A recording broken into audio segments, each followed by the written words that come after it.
Шәкәрім Құдайбердіұлы, анық пен танық. Ойлаңыз, ақыл білім қайда болмақ, денеде қандай орын жайда болмақ.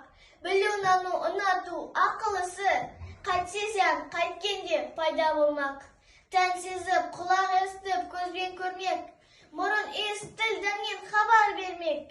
Бесеуінен мидағы ой хабар бермек, жақсы жаман әр істі сол тексермек. Ойында неше толға шимай салмақ, қайтсе жөні келерде өлшеуге алмақ. Дәл солай қылайын деп ұнағанда, әділікті жүрегімен бір қозғалмақ. Бір белек сол жүректен шығарылмақ, денеге ол шымырлап әсер қылмақ. Ойыңды дұрыс деме, теріс деме, сол арасында анықтап байқабырақ. Жарайды деп ұнаса бас иземек, жеп көрсе жеркеніп дірілдемек. Жүрегінің тілі жоқ, ымбал сол, ұғып алда бала көр, соған көмек.